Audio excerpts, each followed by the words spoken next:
৭৫ বছরে এসে আওয়ামী লীগ আজকে দেশ জনগণের ভোটের অধিকার, গণতান্ত্রিক অধিকার, তার বিরুদ্ধে আওয়ামী লীগ অবস্থান নিয়েছে। রাজনৈতিক দল হিসাবে আওয়ামী লীগের ইতিপূর্বে কয়েকবার মৃত্যু ঘটেছে। আমরা এই সরকারকে বিদায় নিতে আমরা বাধ্য করব। মানুষ একদিন এক মুহূর্তের জন্য এই সরকারকে মানুষ আর দেখতে চায় না। গোটা বাংলাদেশটাকে আজকে তারা একটা নৈরাজ্যের মধ্যে ঠেলে দিয়েছে। ইস্ট ইন্ডিয়া কোম্পানি যেভাবে ভারতকে লুট করেছিল, এখন এরা বাংলাদেশকে একটা পুরোপুরি লুটের বাজারে এখন তারা পর্যবসিত করেছে। সেই জায়গা করতে যেয়ে এখন আর আওয়ামী লীগ একটা আদর্শবাদী জনগণের পক্ষের কোনো রাজনৈতিক দল নয়।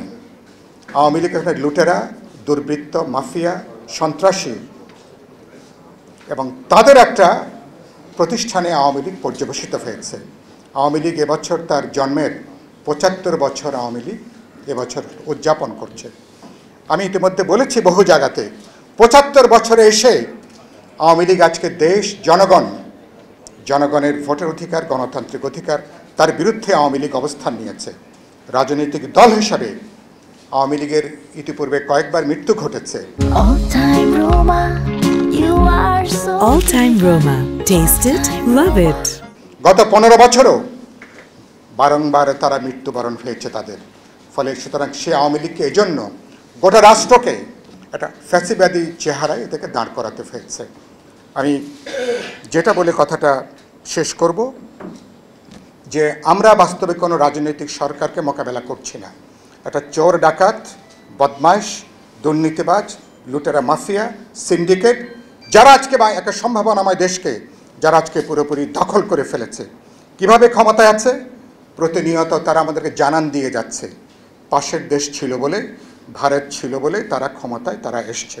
এবং সেটা আপনারা জানেন, এটা নজরানা। 7 তারিখে আমরা দেখেছি ডামি নির্বাচন করে কিভাবে তারা ক্ষমতা এসছে। পুরোটা হয়তো আপনাদের জানা ছিল না, বাকি ছিল দেওয়ার সমস্ত কিছু।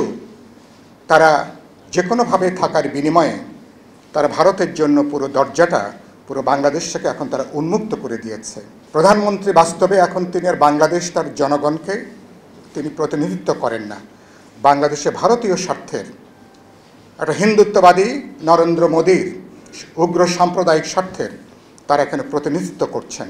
ফলে এর বিরুদ্ধে সমগ্র জনগণের আজকে যে গণ ঐক্য গড়ে উঠেছে, বিএনপি, আমরা বিপ্লবী ওয়ার্কার্স পার্টি সহ গণতন্ত্র মঞ্চ, রাজপথের সকল বিরোধী দল, জনগণের সকল অংশ বাস্তবে রাজপথে আমাদের মধ্যে একটা ঐক্য গড়ে উঠেছে। 7 তারিখে মানুষ গণ অনাস্থা জানিয়ে দিয়েছে।